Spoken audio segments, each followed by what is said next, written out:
Lecture number 278 سیرت النبی صلی اللہ علیہ وآلہ وسلم۔ آپ کی بارگاہ میں نا وفد آ رہے ہیں، گروہ، جماعتیں، اور اسلام کو قبول کر رہے ہیں یا کچھ سوالات بھی کر رہے ہیں، اور آپ ان کی تعلیف قلم فرما رہے ہیں، ان کو انعامات بھی دے رہے ہیں۔ آج اس کا آخری بیان ہوگا، پرسوں سے انشاء کل تو وہ جمعہ کا ہم انشاءاللہ کریں گے، جنت پہ لے جانے والے اعمال۔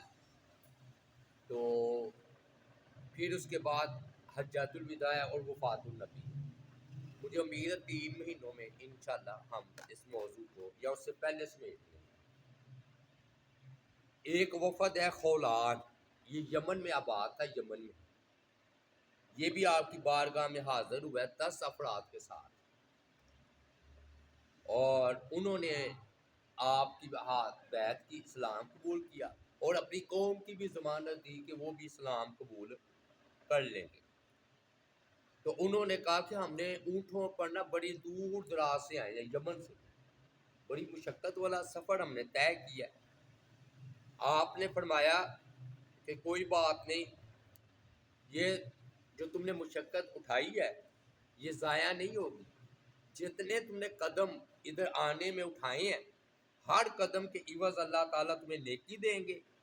بس جو میری زیارت کے لیے مدینہ آتا ہے تو قیامت والے دن اللہ تعالیٰ اس کو میرا ہمسایہ بنائے گا۔ یہ بہت بڑی خوشخبری تھی جو کہ آپ کی زیارت کرنے والوں کو حاصل تھی۔ پھر انہوں نے کہا کہ ہمارا ایک بت ہے ام انس، تو ہم اس کی پوجا کرتے ہیں۔ تو ہم یہ کیا کرتے تھے کہ بعض جانور بتوں کے نام وقف کر دیتے تھے ام انس، اور بعض اللہ کے نام کا۔ پھر ہوتا یہ تھا کہ اگر اللہ کا حصہ کم ہو جاتا تھا نا تو وہ کوئی بات نہیں، کم ہو جائے، لیکن اگر بت والا حصہ کم ہو جاتا تھا تو ہم اللہ کا حصہ اٹھا کر اس بت کو دے دیتے تھے۔ گویا کہ بت سے وہ زیادہ محبت کرتے ہیں اللہ کی بانسبت۔ آپ نے فرمایا ہاں یہ سورہ نا انعام میں اللہ نے یہ آیتیں نازل کی ہے کہ جو تم حصہ ٹھہراتے ہو کھیتی میں سے، چپایوں میں سے، پھر کہتے ہو یہ اللہ کا ہے، یہ ہمارے دیوتاؤں کا ہے۔ پھر جو اللہ کے پاس نہیں پہنچتا لیکن وہ تمہارے بتوں کے نام پہنچ جاتا ہے، یعنی کہ واقعی بات ایسی ہے کہ ان کو نا بعض لوگوں کو کہا جائے نا اللہ کے نام کی دو تو وہ نہیں دیتے، اور اگر کہا جائے نا غوث اعظم کی نام کی دو تو یقین کیجیے یہ دیتے۔ درباروں پر، مزاروں پر کہ یہ اللہ والے ہیں، ان کی ہم نے دعائیں لینی ہیں، تو وہی بات ہوئی نا، اللہ کے نام پر نہیں دینا، بزرگوں کے نام پر دینا۔ پھر آپ نے فرمایا کہ جو ہے نا تعلیم آپ نے دی، تو انہوں نے کہا کہ جی یہ نا بت ہم سے باتیں بھی کیا کرتا تھا، تو یہ تو پتھر ہے، یہ کیسے باتیں کر لیتا ہے؟ تو آپ نے یہ شیاطین ہوتے ہیں جو تم سے باتیں کرتے ہیں، یعنی کہ ہر بت کے پیچھے ایک شیطان ہوتا ہے، تو وہ ایسی باتیں یا حرکتیں کرتے ہیں۔ پھر آپ نے نا انہیں عطیات دینے کا حکم دیا، خوب ان کی جو ہے نا دعوت کی۔ اچھا رملہ یہ نا صحابیہ ہے، لگتا ہے ایسا ہے کہ جو بھی وفد آتا تھا نا ادھر ہی ٹھہرتا، کیونکہ ادھر بھی آ رہا ہے کہ آپ نے انہیں رملہ کے ہاں ٹھہرایا، خوب ضیافت کی۔ پھر وہ الوداع کہنے آپ کی بارگاہ میں حاضر ہوئے، تو آپ نے بلال کو حکم دیا کہ انہیں عطیات، تحفے، تحائف، چاندی، اتنی چاندی دو، تو چنانچہ بلال رضی اللہ تعالی عنہ نے دی۔ پھر جو اللہ تعالیٰ نے حلال چیزیں کی تھی وہ ان کو بتائیں، جو اللہ تعالیٰ نے حرام چیزیں کی تھی وہ بتائیں۔ پھر ایک اور قبیلہ ہے وفد جعفی۔ اچھا خاص باتوں کا میں ذکر کر رہا ہوں کیونکہ وہ ہر بات ملتی جلتی ہے، وہ بھی میں چھوڑ دیتا ہوں۔ اب ان کا خاص بات کیا تھی؟ یہ دل نہیں کھاتے تھے، میں جانور کو ذبح کیا اس کا دل نہیں کھاتے تھے۔ انہوں نے نبی اکرم صلی اللہ علیہ وآلہ وسلم سے اس بات کا ذکر کیا کہ ہم جو ہے نا جانور کو تو ذبح کرتے ہیں لیکن اس کا دل نہیں کھاتے۔ آپ نے فرمایا وہ تو تمہیں کھانا ہوگا۔ آپ نے پھر حکم دیا کہ یہ ذبح کرو جانور، چنانچہ وہ ذبح کیا گیا۔ تو آپ نے فرمایا کہ اسے بھونو، اسے بنوایا گیا۔ پھر آپ نے فرمایا کہ اسے پکڑو کھاؤ، تو کہتے جی میرا نا ہاتھ کانپ رہا تھا جب آپ نے مجھے کہا نا یہ کھاؤ، کیونکہ بندے کی عادت نہ ہو کسی چیز کے کھانے کی اور اسے کہا جائے کھاؤ تو اس کی طبیعت نہیں مانتی۔ اچھا یہ مسئلہ سمجھ، ایک ہے کہنا یہ حرام ہے، ایک ہے کہ چلو ہمارے علاقے میں نہیں پائی جاتی میں نہیں کھاتا، وہ الگ مسئلہ۔ عبداللہ بن سلام مسلمان ہوئے نا، تو یہودیوں میں اونٹ کا گوشت نہیں کھاتے یا اونٹ نہیں کھاتے، تو انہوں نے بھی اپنے اوپر حرام ٹھہرا دیا۔ تو اللہ تعالیٰ نے پھر فرمایا نا یا ایھا الذین آمنوا ادخلوا فی السلم کافہ، کہ پورے کے پورے اسلام میں داخل ہو جائے۔ آج بھی اگر ہندو مسلمان ہو تو وہ جلدی کر کے گائے کا گوشت نہیں کھاتا۔ بہرحال پھر انہوں نے کھایا۔ پھر نہ ایک اور وفد ہے بنی ازدق، وہ بھی آپ کے بارگاہ میں حاضر ہوا، یہ بھی یمن میں سے تھا۔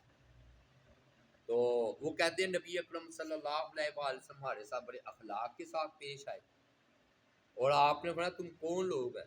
انہوں نے کہا ہم مومن لوگ ہیں۔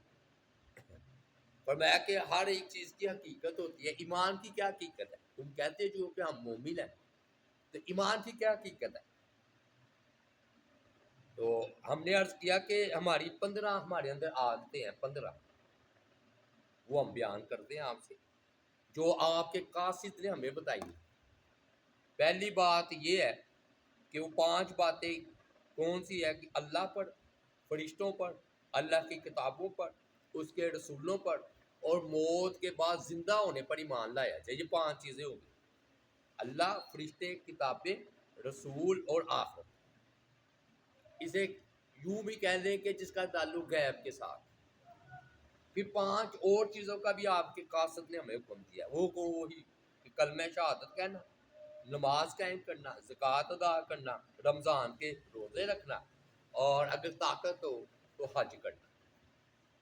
تو آپ نے فرمایا کہ باقی 10 چیزیں تو میں نے بتائی ہیں، تم نے 15 کہی ہیں، 5 کون سی عادتیں ہیں؟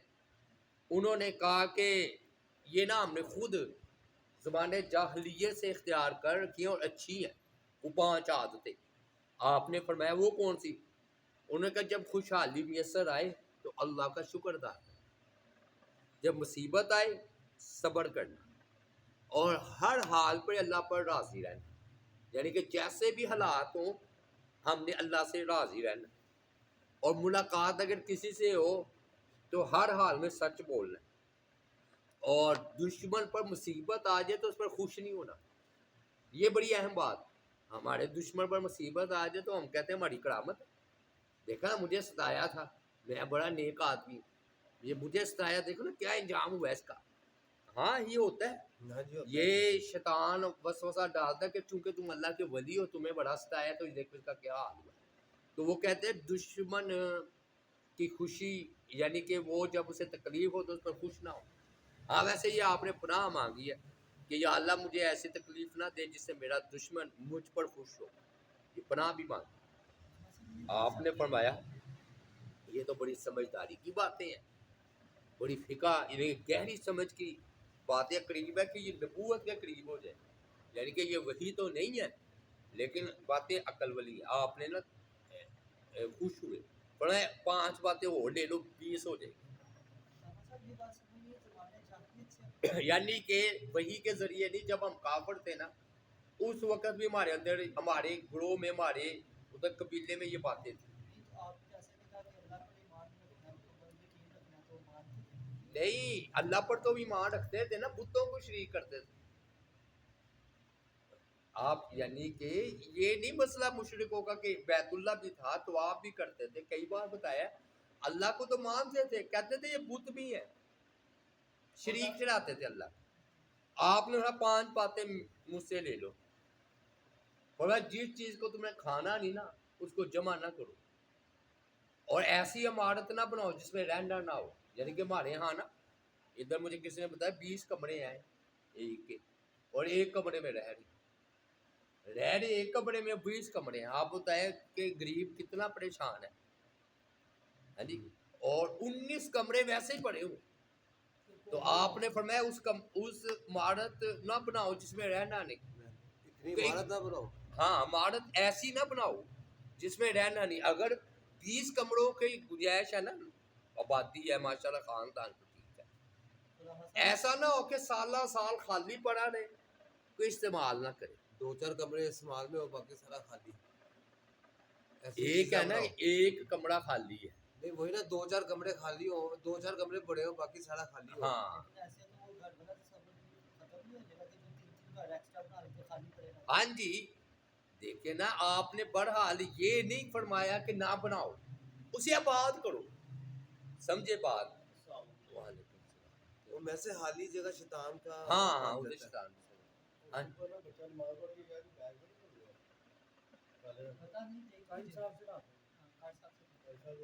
ہاں جی وہ گئے ہوئے آ جائیں گے تو پھر.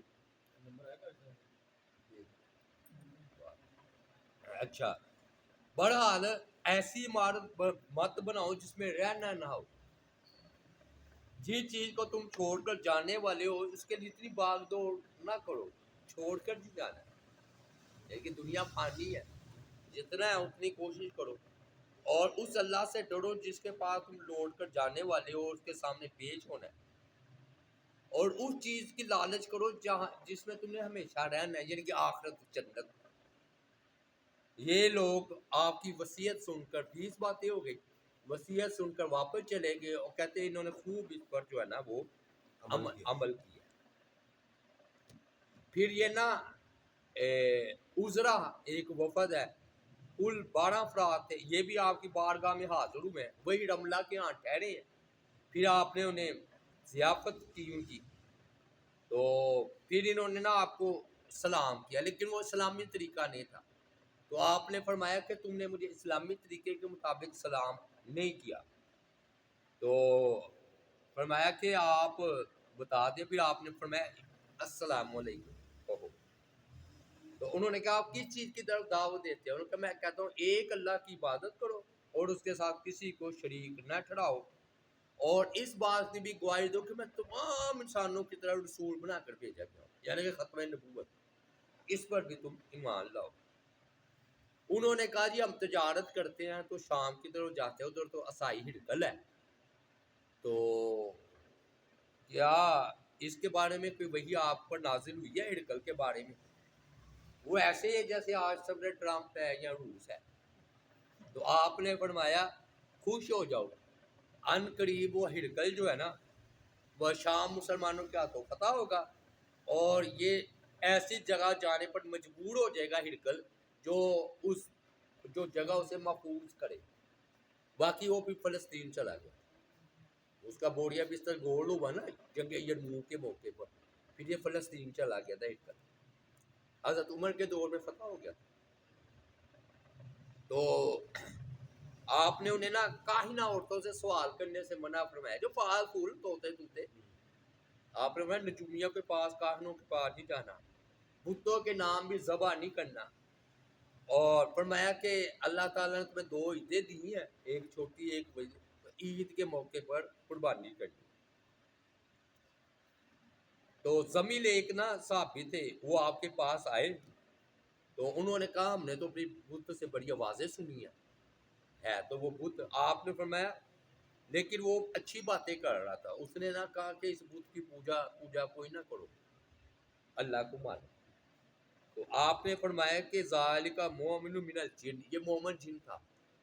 تو میں نا توحید کی بات بتا رہا تھا کہ بت میں کچھ نہیں رکھا, تم جاؤ ایک اللہ کی عبادت جو ہے نا وہ تم کرو. پھر وفد جوہینہ آپ کی بارگاہ میں آیا, اس کی اتنی بات ہے کہ ایک کا نام عبد العزیٰ تھا, تو عزا کا یہ بت تھا نا عزا, اس کا بندہ. آپ نے نام ناپسند کیا, تو آپ نے فرمایا تم جو ہے نا اپنا نام عبداللہ رکھ دو. پھر آپ نے فرمایا کہ تم کس قبیلے سے ہو؟ تو انہوں نے کہا ہم بنو گیلان میں سے, گیان, بنو گیان. آپ کو یہ نام بھی اچھا نہیں لگا, آپ نے فرمایا تم بنو رشد سے ہو, ہدایت والا. پھر انہیں جگہ کا نام دیا, آپ نے وہ بھی بدل دیا.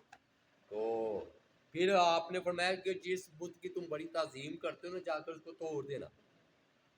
انہوں نے پھر ایسے ہی کیا. تو وہ جو ہے نا انہوں نے وہ بت جو ہے نا وہ توڑ دیا.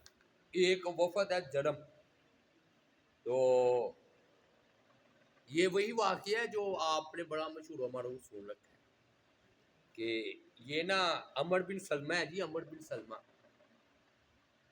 کہ ان کا نا قیام ایک چشمے کے پاس تھا. اور جب صحابہ کرام ادھر سے گزرتے تھے نا تو یہ بچے تھے چھوٹے سے, 5-6 سال, 4 یا 5 سال, تو عربوں کا حافظہ بڑا ہوتا ہے نا. تو ہم حالات پوچھتے ہیں کہ نبی اکرم کا کیا حال ہے صلی اللہ علیہ وسلم, صحابہ کا کیا حال ہے, فتح ہوئی, شکست ہوئی, تو کیا ان پر نازل ہوا, تو وہ پھر ہمیں قرآن سناتے. تو یہ چھوٹے سے بچے تھے تو یہ نا کوئی ایپ سنتے اس کو یاد کر لیتے. اور ان کا یہ کہتے تھے ہم انتظار میں ہیں کہ قریش غالب آئیں گے یا نبی اکرم, تو جو بھی غالب آیا تو ہم ایمان ان پر لے آئے. پھر نبی اکرم غالب آ گئے, مکہ فتح ہو گیا. تو پھر یہ بھی قوم گئی, انہوں نے بھی اسلام میں پہل کی. کیا رہ گیا پیچھے, مکہ فتح ہو گیا. اب تو غلبہ ہی غلبہ مسلمانوں کا, یہ گئے اور یہ مسلمان ہو گئے. تو جب چند لوگ ادھر گئے تو آپ نے ان کو توحید کی دعوت دی, انہوں نے قبول کر لی. پھر فرمایا اب نماز تم کیسے پڑھو گے, تم قرآن سیکھو. تو آپ نے نا جب یہ واپس ہونے لگے تو انہوں نے عرض کیا کہ ہمیں نماز کون پڑھائے گا. آپ نے فرمایا تم میں سے وہ شخص جس کو قرآن زیادہ آتا ہے نا زبانی, وہ تمہیں نماز پڑھائے گا. اور یہ واپس آئے تو انہوں نے کہا کہ یہ فلاں فلاں وقت پڑھنا. آپ نے فرمایا نمازیں ادا کرو 5 اوقات میں, اور امامت وہ کروائے جس کو قرآن سے ادا آتا ہو. لوگوں نے ڈھونڈا اپنے قبیلے میں کہ قرآن کس کو آتا ہے, تو یہی تھے وہ جو سنتے نہیں تھے 4-5 سال کے صحابی. تو وہ کہتے ہیں مجھے قرآن یاد تھا, عمر بن سلمہ کہتے ہیں, تو مجھے امام بنا دیا گیا. یہ ہوتی بات. قافلے والوں سے سن کر یاد کر لی, چھوٹی چھوٹی صورتیں یاد کر لی ہوگی, وہی امام بن. عمر کتنی ہے, 6-7 سال. ادھر یہ مسئلہ بھی سمجھ لیں, احناف کے نزدیک نا, امام ابو حنیفہ رحمۃ اللہ علیہ کے نزدیک نابالغ امام نہیں ہو سکتا مسجد. آپ نے کبھی دیکھا ان کی مسجد میں نابالغ بچہ امام؟ غور کر کے دیکھ لیں, نہیں دیکھیں گے. میں نے کسی مسجد میں ایسا دیکھا نہیں ہے, نہیں نہ دیکھا, کسی بھی مسجد میں نہیں دیکھا. کسی بھی مسجد میں نہیں دیکھیں گے. نہیں, ہمارے ہاں ہو جاتا ہے. اب نابالغ بچہ قرآن آتا ہو تو ہم بچوں کو ہم امامت کروا لیتے ہیں. حنفیوں کے نزدیک امامت کے لیے بالغ ہونا ضروری. پتا تھا اس مسئلے کا؟ آج میں نے اب آپ غور کر کے دیکھیں, کسی مسجد میں بچہ امام نہیں ہے. اس کی وجہ یہی ہے کہ وہ کہتے ہیں نابالغ امام ہو ہی نہیں سکتا, اور یہ حدیث ان کے خلاف ہے. کیونکہ فرماتے ہیں جب میں امامت کروا رہا تھا تو میری عمر 6 یا 7 سال تھی. 6 یا 7 سال تھی. ہاں ٹھیک ہے, لازمی نہیں کہ آپ بچے کو ہی رکھیں, آپ انتظامی امور ہیں. لیکن یہ کہنا کہ چھوٹا بچہ امامت کروا ہی نہیں سکتا, یہ بخاری کی روایت ہے جو میں آپ کو بیان کر رہا ہوں. تو کہہ رہے ہیں کہ ہوا یہ کہ مجھے امام بنا دیا گیا تو میری عمر 6 یا 7 سال تھی. پھر ایک اور دلچسپ واقعہ ہوا, ان کو نا چادر چھوٹی تھی, وہ یہ سجدے میں گئے تو پیچھے سے سطر نہ ننگی ہو گئی, وہ عورتیں بھی تھی پیچھے. تو کسی نے خاتون نے کہا اپنے امام صاحب کا پیچھے تو ڈھانکو, سطر تو ڈھانکو. وہ سجدے میں جاتے ہیں تو پیچھے سے اتنی غربت تھی, یعنی کہ پہلے ایسا ہی ہوتا تھا. تو تم اپنے قاری کا سرین کیوں نہیں چھپاتے, یعنی کہ پچھلا حصہ. چنانچہ انہوں نے نا پھر اپنا کپڑا خرید کر نا ایک قمیض مجھے بنا کر دی. تو میں اس قمیض پر اتنا خوش ہوا, اس سے پہلے کبھی اتنا خوش نہیں ہوا. اور مجھے لگتا ہے مولویوں کو تبھی قمیضیں ہی دی جاتی, سوٹ سلا کر. ادھر سے چلا ہے کام. روزوں میں پتہ کیا کرتے ہیں, مولوی صاحب کو سوٹ ہی دیے جاتے ہیں, وہ ماشاء اللہ جی اتنے سے ڈھیر لگ جاتے ہیں. کام لگتا ہے مجھے ادھر ہی سے شروع ہوا ہے. وہی وہ کوئی ہو رہا آپ دے جو اپنے وہ کام میں بھی پیسے لا سکے. یعنی میں ویسے ہی بات کر رہا ہوں, اپنی نہیں میں بات کر رہا. مجھے پتہ ہے نا قاریوں کے پاس کیا کرتے ہیں سالانہ نا اس کو سور دیتے ہیں. آپ دیکھ لیں تراویح کے موقع پر بھی نا وہ پھر کہتے ہیں جی تراویح پڑھانے والے کو سور.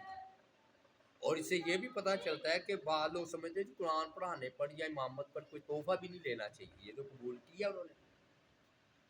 ٹھیک ہے, دیکھ کتنے کتنے مسئلے حل ہو رہے ہیں جی.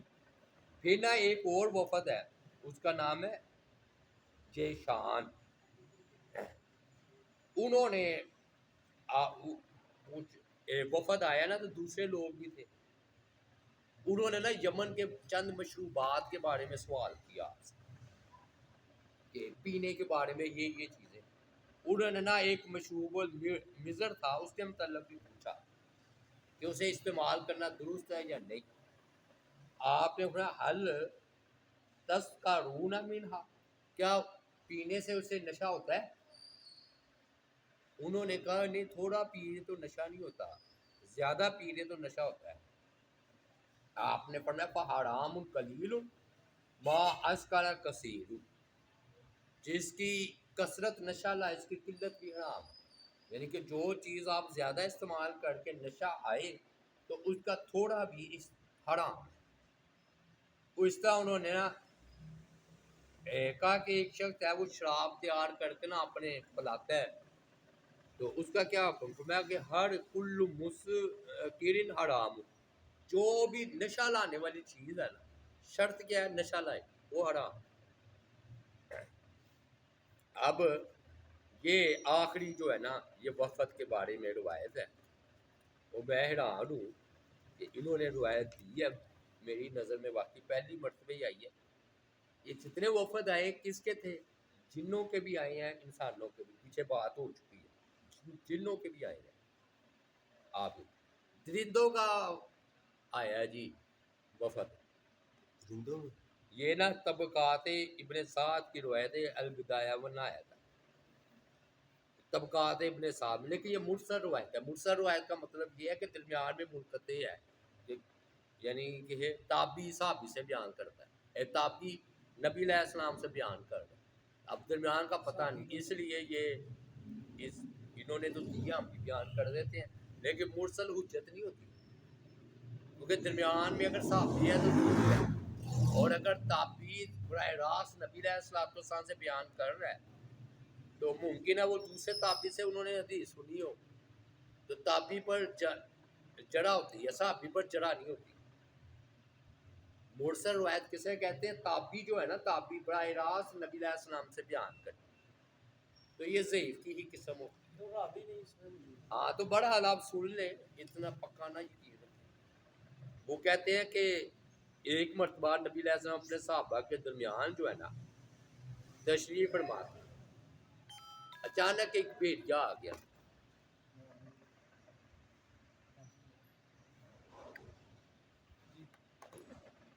اچانک ایک بھیڑیا آ گیا تو وہ درندوں کی طرح سے قاصد بن کر آیا تھا. یعنی کہ جس طرح وہ دوسرے اپنے قبیلوں کی طرح سے قاصد بن کے آیا تھا, وہ بھیڑیا بھی قاصد بن کر آیا. تو آپ نے فرمایا کہ یہ کہہ رہا ہے کہ میرے لیے بھی کوئی چیز خاص کر دے, میں دوسری چیزوں کی طرف نہ بھاگوں, کہ مجھے پتا ہو یہ میرے لیے حلال ہے, میں نے یہی کھانا ہے. بھیڑیا نبی اکرم صلی اللہ علیہ وسلم کہہ رہا ہے, اور اگر چاہو تو اسے آزاد چھوڑ دو, جو دل کرے کھائے پیے.